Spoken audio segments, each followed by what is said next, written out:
Welcome back to your channel. आज हम बात करेंगे IC45 general insurance underwriting में टाइप्स ऑफ पॉलिसीज के बारे में। इसमें हम पढ़ेंगे कि कितने टाइप की पॉलिसीज हमारी इंश्योरेंस कंपनीज इशू करती हैं। ठीक है, तो इसमें सबसे पहले हमारी पॉलिसीज जो हैं नॉन लाइफ इंश्योरेंस कंपनीज में, वो ब्रॉडली जो क्लासीफाई होती हैं वो टाइप्स ऑफ पेरिल्स के हिसाब से क्लासीफाई होती हैं। तो टाइप्स ऑफ पेरिल्स की बात करते हैं तो सबसे पहले हमारी जो पॉलिसी इशू होती है वो होती है नेम्ड पेरिल कवर। दूसरी होती है हमारी मल्टी पेरिल कवर। थर्ड होती है हमारी all risk cover. Fourth package या कस्टमाइज्ड कवर कह सकते हैं।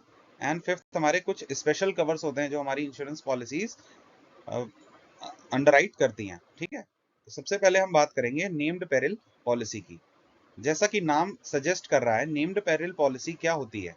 नेम्ड पेरिल पॉलिसी सिर्फ कवर करेगी उन लॉसेस को, प्रॉपर्टी के उन लॉसेस को कवर करेगी जो पेरिल्स हमारे मेंशन होंगे उस पॉलिसी में। ठीक है, अब ये जो नेम्ड पेरिल पॉलिसी है ये सिंगल पेरिल भी कवर कर सकती है और मल्टी पेरिल भी कवर कर सकती है। ठीक, अगर डैमेज या लॉस है हमारा किसी पेरिल से अकर हुआ जो कि उस पॉलिसी में मेंशन नहीं है, तो उस पॉलिसी में मेंशन ना होने की वजह से वो पेरिल हमारा कवर नहीं होगा और कोई भी उसका कवरेज हमें नहीं मिलेगा। ठीक है, ये जो हमारी नेम्ड पेरिल पॉलिसी होती हैं वो उसमें हमारे स्टैंडर्ड टर्म्स और कंडीशंस होते हैं, एक्सक्लूजन्स होते हैं। ठीक है, और उसमें जो भी डिडक्टिबल्स लगते हैं वो सारी चीजें इसमें कवर होती हैं। नेक्स्ट हमारा जो नेम्ड पेरिल पॉलिसी है उसके कुछ एग्जांपल्स हैं, जैसे standard fire and special perils policy या हमारी मोटर कॉम्प्रिहेंसिव इंश्योरेंस पॉलिसी हो गई। ठीक है, ये हमारे कुछ एग्जांपल्स हैं नेम्ड पेरिल पॉलिसी के लिए। तो नेम्ड पेरिल पॉलिसी करती क्या है कि कुछ इसके कवर्स देती है। ठीक है, suppose named peril policy A, तो क्या करेगी वो? ए पॉलिसी में पेरिल ए को कवर करेगी, उसके अंदर हमारे कवर्स देगी वो, जो कि हो सकते हैं बेसिक कवर और कुछ एड ऑन कवर। अब बेसिक कवर क्या होते हैं देखिए, अब बेसिक कवर में सपोज उसने 3-4 कवर्स दे दिए कि हमें एग्जाम्पल के तौर पे बोल रहा हूँ कि फायर का दे दिया या किसी और चीज का दे दिया, ऐसे 3-4 कवर उसने दे दिए। अब हम चाहते हैं कि कोई इस स्टैंडर्ड पॉलिसी में से कुछ कवर्स को हम हटाना चाहते हैं, तो जैसे ही हम हटाएंगे उस पॉलिसी में से कुछ स्टैंडर्ड पॉलिसी में से कुछ कवर्स को हम हटा देंगे, तो उसमें हमें क्या करना पड़ेगा? नेम्ड पेरिल पॉलिसी में हमें उसको डिस्काउंट देना पड़ेगा। ठीक है, अगर हम कुछ पेरिल्स को डिलीट करते हैं स्टैंडर्ड पॉलिसी से। ठीक है, नेक्स्ट हमारा क्या है कि अगर कुछ एक्सक्लूजन्स हैं, अब देखिए कुछ स्टैंडर्ड में से कुछ स्टैंडर्ड कवर में से कुछ तो आपने पेरिल्स को हटाया, तो उसमें आपको डिस्काउंट मिल गया। अब कुछ एक्सक्लूजन्स भी होते हैं हमारे स्टैंडर्ड पॉलिसी में, उस स्टैंडर्ड पॉलिसी के उन एक्सक्लूजन्स को, ठीक है, आप क्या करना चाहते हैं कि लेना चाहते हैं। ठीक है, या उनको आप चाहते हो कि ये एक्सक्लूजन्स ना हो, हम उनको पॉलिसी में इंक्लूड कर लें। तो कुछ एक्सक्लूजन्स ऐसे होंगे जैसे हमारी वॉर हो गया या न्यूक्लियर रिस्क हो गया। ठीक है, उनको आप एक्स्ट्रा पेमेंट करने के बाद भी पॉलिसी में नहीं ले सकते और वो उनके एक्सक्लूजन पार्ट में ही जाएंगे। ठीक है, तो इनको हम कहते हैं एब्सोल्यूट एक्सक्लूजन्स, जिनको आप एक्स्ट्रा पैसा देके, एक्स्ट्रा प्रीमियम देके भी अपनी पॉलिसी में इंक्लूड नहीं करा पा रहे हैं, जो कि स्टैंडर्ड एक्सक्लूजन्स है, उनको हम कहते हैं एब्सोल्यूट एक्सक्लूजन्स। अब देखिए, जो बर्डन है कि भाई हमारा जो लॉस है वो किसी कवर्ड पेरिल के थ्रू हुआ है, तो ये कौन बताएगा? इसका जो ओनस है वो किसके ऊपर, बर्डन किसके ऊपर है? वो हमारे इंश्योर्ड के ऊपर है। अगर कोई लॉस हुआ है स्पेसिफिक एक्सक्लूजन, तो हमारा कोई लॉस हुआ है किसी पॉलिसी में नेम्ड पेरिल में, नेम्ड पेरिल की वजह से लॉस हुआ है, तो वो मैं प्रूव करूंगा एज एन इंश्योर्ड। ये मेरी रिस्पॉन्सिबिलिटी है कि मुझे प्रूव करना है कि मेरा जो नुकसान हुआ है वो इन नेम्ड पॉलिसी के पेरिल के थ्रू ही हुआ है। अगर किसी एक्सक्लूजन को की वजह से मेरा लॉस हुआ, तो ये कौन प्रूव करेगा? इसका ओनस होगा इंश्योरर। मतलब इंश्योरर ये प्रूव करेगा कि आपका जो लॉस है वो एक्सक्लूजन के तहत हुआ है, इसलिए हम आपको क्लेम नहीं दे सकते, या XYZ जो भी है। ठीक है, तो burden of proving that the loss is due to the covered peril is on the insured if the loss is on account of the specified exclusion. ठीक है, लॉस अगर हमारा स्पेसिफाइड एक्सक्लूजन की वजह से हो रहा है, कवर्ड कवर्ड, तो बर्डन हमारा किस पे शिफ्ट हो जाता है, इंश्योरर पे शिफ्ट हो जाता है। ठीक है, नेक्स्ट हम बात करेंगे ऑल रिस्क इंश्योरेंस कवर की। तो ऑल रिस्क इंश्योरेंस कवर जैसा कि नाम ही सजेस्ट कर रहा है, एक ऑल रिस्क इंश्योरेंस पॉलिसी जो कवर होता है वो सारे रिस्क को जो कि स्पेसिफिकली एक्सक्लूजन में ना लिखे गए हों। ठीक है, मान लीजिए आपने कोई पॉलिसी इशू करी ऑल रिस्क इंश्योरेंस कवर की, उसमें आपने उसको पॉलिसी को वर्डिंग में कोई एक्सक्लूजन नहीं लिखा, ठीक है, एक्सक्लूड नहीं किया, इसका मतलब जो एक्सक्लूड नहीं है वो इंक्लूड है। ठीक है, जो एक्सक्लूजन में नहीं लिखा वो इंक्लूड है, ऑटोमेटिकली इंक्लूजन में आ जाएगा। ठीक है, तो ऑल रिस्क इंश्योरेंस कवर क्या करता है कि हमारा इंश्योरेंस पॉलिसी कवर करती है डायरेक्ट या फिजिकल लॉस और damage to the property insured unless the policy specifically excludes और लिमिट्स द कवरेज। इसका क्या मतलब हुआ, इसका मतलब ये हुआ कि सारे कवर्स को वो इंक्लूड करेगी अनलेस उस पॉलिसी में किसी कवर के तहत ये लिखा हो कि ये फला फला हमारा जो कवर है इंक्लूड नहीं है। तो specific exclusion should be mentioned, otherwise all risk will be automatically covered in. अब ऑल रिस्क इंश्योरेंस पॉलिसी में हमें इंश्योर्ड पेरिल्स का नाम लिखना जरूरी नहीं है, बट हमें उन रिस्क का नाम लिखना जरूरी है जो उसमें कवर्ड नहीं है। ठीक है, तो ये हमारा इंपॉर्टेंट है ऑल रिस्क इंश्योरेंस कवर में। ऑल रिस्क इंश्योरेंस कवर के कुछ एग्जांपल्स होते हैं, जैसे कि हमारे all risk cover personal jewellery, valuables, works of arts में। ठीक है, हमारे आईसीसी क्लॉजेस ए, इनलैंड ट्रांजिट क्लॉजेस ए, जो हमारे marine cargo class of business में लगते हैं, आपने पढ़े भी होंगे आईसी 11 में। ठीक है, मैंने वीडियो भी डाल रखी है, आप देख सकते हैं उसमें। इलेक्ट्रॉनिक इक्विपमेंट इंश्योरेंस या इरेक्शन ऑल रिस्क हो गया, contractor all risk engineering class of insurance business में जो आता है हमारा, जिसको हम सीएआर भी कहते हैं। ठीक है, ईएआर एंड सीएआर, ये भी हमारे इसमें कवर होते हैं ऑल रिस्क इंश्योरेंस में। तो इंडस्ट्रियल ऑल रिस्क बात करेंगे पैकेज पॉलिसी की। तो नेक्स्ट, पैकेज पॉलिसी क्या होती है? देखिए, एक इंश्योरेंस कंपनी है वो बहुत मल्टीपल टाइप की पॉलिसीज को इशू करती है। अब मल्टीपल टाइप की पॉलिसीज हैं, उनमें मल्टीपल कवर्स देती है।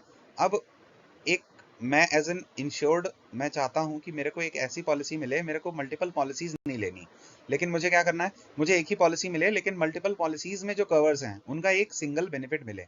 तो एक पॉलिसी ऐसी जो कंबाइन करे एक या एक से ज्यादा इंश्योरेंस कवर को एक ही पॉलिसी में, उसको हम कहेंगे पैकेज पॉलिसी।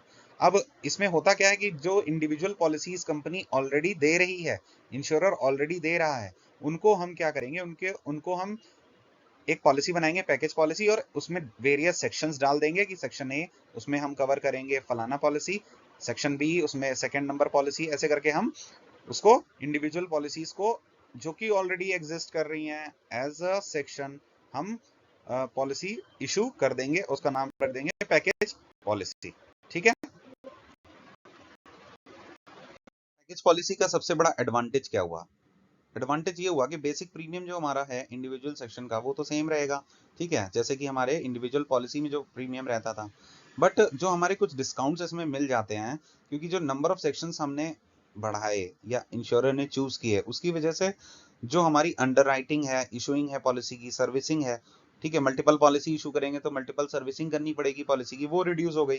तो पैकेज पॉलिसी का जो सबसे बड़ा बेनिफिट है वो यही है कि एक ही पॉलिसी में हमारा जो सेक्शंस को इंक्लूड करके एक न्यू पॉलिसी क्रिएट कर दी गई, जिससे कि हमारी कॉस्ट रिड्यूस हो जाती है, जिसके तहत हम एज एन इंश्योरेंस कंपनी क्या करते हैं, कुछ बेनिफिट्स और कुछ डिस्काउंट्स भी हम दे सकते हैं।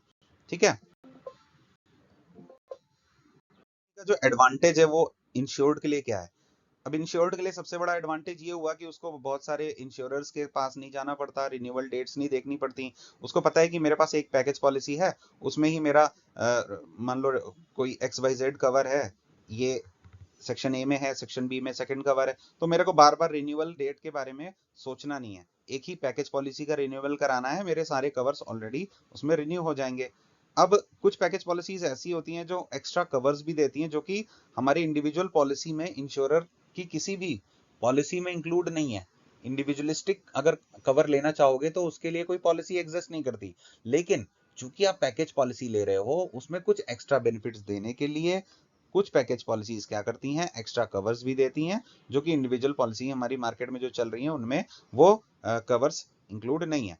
ठीक है, अब पैकेज पॉलिसी क्या करती है, हमारे जितने भी टर्म्स एंड कंडीशंस हैं इंडिविजुअल सेक्शन के, वो तो या तो कॉमन सेट के तहत या इंडिविजुअली उनको जैसे भी लिस्ट आउट करना है। कस्टमाइज्ड इंश्योरेंस पॉलिसी, पैकेज के बाद हमारा आएगा कस्टमाइज्ड इंश्योरेंस पॉलिसी। अब देखिए, पॉलिसी होल्डर्स की जो नीड्स हैं वो चेंज हो रही हैं, हर समय चेंज हो रही हैं। ठीक है, जो वो किस प्रोफेशन में काम करते हैं, उनका इकोनॉमिक स्टेटस क्या है, इसके हिसाब से उनकी नीड्स हमारी चेंज होती जाती हैं। अब इन इनके अगेंस्ट हमारा क्या होगा, इन नीड्स को कैटर करने के लिए इंश्योरर का जो एक टास्क है वो बढ़ गया है। वो स्पेशल मेजर ले रहा है कि भाई कस्टमर की कस्टमाइज्ड नीड्स को पूरा करने के लिए हम टेलर मेड इंश्योरेंस पॉलिसीज हम इशू करेंगे। जो टेलर मेड होती है वो हमारी कस्टमाइज्ड इंश्योरेंस पॉलिसीज होती हैं। अब इनको हम क्या कहते हैं भाई, कस्टमाइज पॉलिसीज या स्पेशल कंटिजेंसी पॉलिसीज या टेलर मेड पॉलिसीज हमारी कस्टमाइज इंश्योरेंस पॉलिसीज के तहत आती हैं। अब कस्टमाइज इंश्योरेंस पॉलिसी बेसिकली होता क्या है कि इंडिविजुअली रेटेड रिस्क होते हैं उसमें, जो कि हमारे IRDA guidelines, file and use guidelines के तहत हैं। ठीक है, उनको कवर कर रही है ये।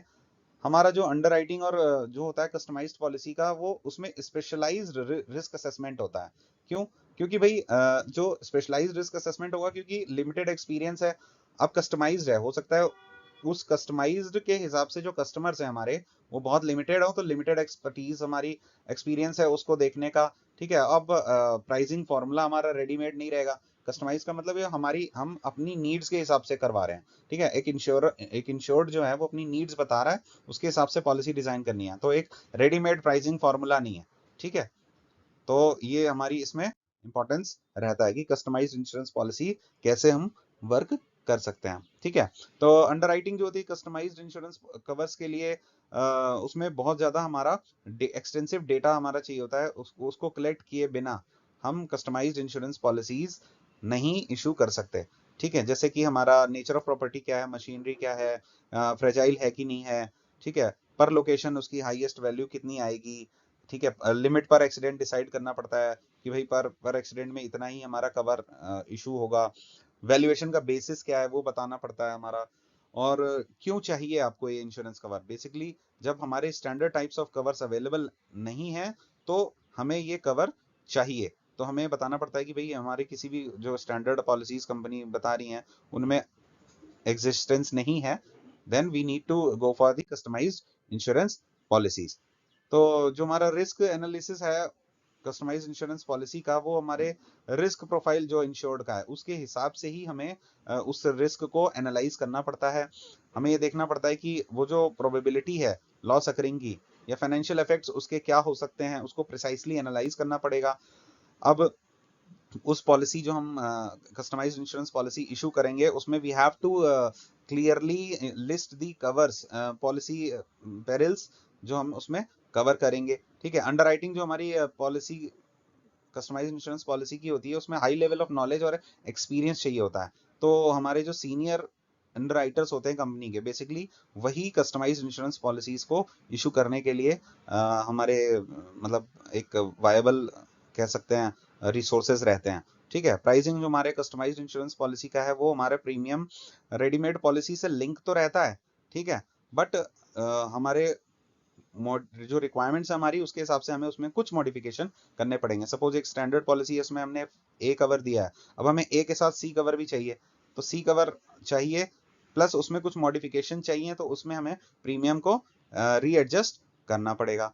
तो यहाँ पे ये वीडियो खत्म होता है हमारा, जिसमें हमने टाइप्स ऑफ पॉलिसीज जो हमारे IC 45 में इशू करती हैं इंश्योरेंस, जनरल इंश्योरेंस कंपनीज, उसके बारे में हमने पढ़ा। एंड आई होप आपको ये वीडियो अच्छा लगेगा। Thank you for liking, watching, and subscribing the